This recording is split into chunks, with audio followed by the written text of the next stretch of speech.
లంచాలు తీసుకుంటూ చిక్కి ఆదాయానికి మించి ఆస్తులు కూడబెట్టి అవకతవకలకు పాల్పడి నేరాలు చేసి చివరకు రాజకీయ కక్ష సాధింపుల వల్ల లేదా చేసిన పాపాలకో రకరకాల కారణాలతో పోలీసులు జైలుపాలైన ఉదంతాలను వింటుంటాం. కొన్ని కేసుల దర్యాప్తులో భాగంగా నిందితులను విచారించడానికి కోర్టు అనుమతితోనో పోలీసులు జైలు లోపలికి వెళితారు. అయితే ఎలాంటి ఆధారం లేకుండా ఆగమ్యగోచరంగా ఉన్న ఓ కేసు దర్యాప్తుకు అవసరమైన సమాచారం సేకరించడానికి అరెస్టైన ఓ పోలీసు అధికారి కొన్ని రోజులు జైల్లో ఉగ్రవాద ఆరోపణలెదుర్కొంటున్న ఖైదీల మధ్య గడిపాడు. ఇది 2007 సెప్టెంబర్లో చోటుచేసుకుంది. గోకుల్ చాట్, లుంబినీ పార్క్ పేలుళ్ల కేసు దర్యాప్తు నేపథ్యంలో ఈ ఉదంతం జరిగింది. స్టోరీ చాలా బాగుంటుంది, ఎక్కడా స్కిప్ చేయకుండా చూడండి. అప్పటి ఉమ్మడి ఆంధ్రప్రదేశ్ రాష్ట్ర రాజధాని అయిన హైదరాబాద్లోని గోకుల్ చాట్, లుంబినీ పార్కుల్లో 2007 ఆగస్టు 25న సాయంత్రం జంట పేలుళ్లు జరిగాయి. అదే రోజు దిల్సుఖ్ నగర్లోని వెంకటాద్రి థియేటర్ సమీపంలో మరో పేలని బాంబు పోలీసులకు దొరికింది. ఆ 2 చోట్ల జరిగిన పేలుళ్లలో సుమారు 45 మంది మరణించారు, దాదాపు 300 మంది గాయపడ్డారు. ఈ ఘాతుకానికి సరిగ్గా 100 రోజుల ముందు 2007 మే 18 మధ్యాహ్నం హైదరాబాదు పాత బస్తీలో ఉన్న మక్కా మసీదులో బాంబు పేలుడు జరిగింది. శుక్రవారం ప్రార్థనల్ని టార్గెట్గా చేసుకున్న ఉగ్రవాదులు 2 బాంబులు ఏర్పాటు చేశారు. వీటిలో ఒకటి పేలగా మరోదాన్ని స్వాధీనం చేసుకున్న పోలీసులు దాన్ని నిర్వీర్యం చేశారు. ఈ విధ్వంసంలో 11 మంది మరణించగా 19 మంది గాయపడ్డారు. హైదరాబాదులో 100 రోజుల వ్యవధిలో 2 విధ్వంసాలు జరగడంతో పోలీసు విభాగం అప్రమత్తమైంది. అప్పటికే మక్కా మసీదు పేలుడు కేసు సీబీఐకి బదిలీ కాగా గోకుల్ చాట్, లుంబినీ పార్కు పేలుళ్ల కేసు దర్యాప్తుమకు స్పెషల్ ఇన్వెస్టిగేషన్ సెల్ సిక్ ఏర్పాటయింది. ఉమ్మడి రాష్ట్రంలోని వివిధ జిల్లాల్లో పనిచేస్తున్న పోలీసు అధికారులు, సిబ్బందితో ఉగ్రవాదంపై పట్టున్న అధికారులను డెప్యుటేషన్పై సిక్లో నియమించారు. అప్పటికే ఉగ్రవాద కేసుల్లో అరెస్టై బయటకు వచ్చిన వ్యక్తులు, అనుమానితులు, వారి అనుచరులు ఇలా 100 మందిని అదుపులోకి తీసుకున్న సిక్ వీరి విచారణ కోసం హైదరాబాద్ శివార్లలోని అనేక గెస్ట్ హౌసులు, ఫామ్ హౌసులు ఇంటరాగేషన్ కేంద్రాలుగా ఉపయోగించుకుంది.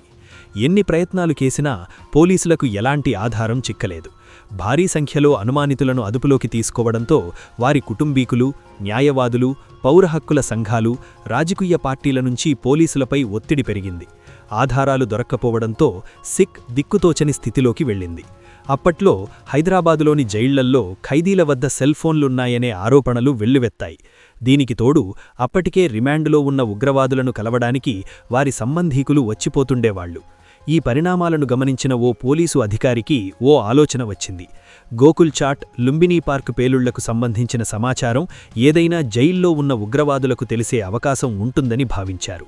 జైల్లో ఉన్నవారిని ప్రశ్నిస్తే ఏదైనా క్లూ దొరుకుతుందని అనుకున్నారు. ఈ ఆలోచన బాగానే ఉన్నా వారిని ప్రశ్నించడం ఎలా అన్నదే ఎవరికీ అంతుచిక్కలేదు. న్యాయస్థానం అనుమతి లేకుండా జైల్లోకి వెళ్లి ప్రశ్నించలేరు. కస్టడీలోకి తీసుకోవడానికి వారిపై ఎలాంటి ఆరోపణలు, ఆధారాలు లేవు. పిటిషన్లు వేసినా పెద్ద సంఖ్యలో ఖైదీలను ప్రశ్నించడానికి కోర్టు అనుమతి లభించదు. ఇవన్నీ బేరీజు వేసిన ఓ అధికారికి వచ్చిన ఆలోచనే నమ్మకమైన, సమర్థుడైన పోలీసు అరెస్టు. ఉగ్రవాదులు నమ్మే వర్గానికి చెందిన వ్యక్తిని ఎంపిక చేసుకుని ఏదో ఒక కేసులో అరెస్టు చేసి జైలుకు పంపడానికి ఉన్నతాధికారులు అంగీకరించారు. అంతే, సిక్లో ఉన్న అధికారులంతా తమ వద్ద పనిచేసినా, చేస్తున్న వారిలో అలాంటి పోలీసు కోసం వెతికారు. అప్పట్లో ఆంధ్రా ప్రాంతంలో పనిచేస్తున్న ఓ పోలీసు దీనికి సమర్థుడని అంతా అంగీకరించారు. ఆలోచనను ఆచరణలో పెట్టడానికి పోలీసు సిద్ధంగా ఉన్నా జైలులోకి ఎలా పంపాలన్న దానిపై భారీ తర్జనభర్జన జరిగింది. చివరకు గుడుంబా ప్యాకెట్లు కలిగి ఉన్నాడనే ఆరోపణలపై హైదరాబాదులోని ఓ పోలీస్ స్టేషన్లో ఆ పోలీసుపై కేసు నమోదు చేయించారు. అందులో అరెస్టు చేసి చర్లపల్లి జైలుకు రిమాండ్ ఖైదీగా పంపారు. ఆ పోలీసు దాదాపు 15 రోజులు జైల్లో ఉండి సమాచార సేకరణకు ప్రయత్నించారు. జైల్లో ఆయనకు ఎలాంటి ఇబ్బంది కలగకుండా సిక్ అధికారులు ప్రత్యేక నిఘా ఏర్పాటు చేశారు. చాకచక్యంగా జైల్లో గడిపిన సదరు పోలీస్ అధికారి ఈ పేలుళ్లపై వారికి ఎలాంటి సమాచారం లేదని నిర్ధారించుకున్నాక బెయిల్పై బయటకు వచ్చారు. ఆపై ఈ కేసులు ఆక్టోపస్కు బదిలీ కావడంతో సిక్ కథ ముగిసింది. దీంతో జైలుకు వెళ్లిన పోలీసు తాను పనిచేసే ప్రాంతానికి వెళ్లిపోవాల్సి వచ్చింది. ఆపై కొన్నాళ్లకు నాటకీయ పరిణామాల మధ్య ఆ గుడుంబా కేసు క్లోజ్ అయింది. కొన్నాళ్లకు ఉగ్రవాద సంస్థ ఇండియన్ ముజాహిదీన్ ఐఎం హైదరాబాద్ జంటపేలుళ్లకు కారణమని తెలిసింది. 2007 సెప్టెంబరు 13న ఢిల్లీలో వరుస పేలుళ్లు చోటు చేసుకున్నాయి. దీనికి ఐఎం బాధ్యత ప్రకటించుకుంది. ఈ కేసులను దర్యాప్తు చేసిన ఢిల్లీ స్పెషల్ సెల్ పోలీసులు నిందితుల షెల్టర్ గుర్తించారు. అక్కడి జామియానగర్లోని బాట్లా హౌజ్ L18 ఫ్లాట్లో 2008 సెప్టెంబర్ 15న జరిగిన ఎన్కౌంటర్లో ఆతిఫ్ అలియాస్ బషర్ సహా మరో 2 ఉగ్రవాదులు మరణించగా 3 పట్టుబడ్డారు. ఈ ఉదంతంతో ఐఎం డొంక కదిలింది.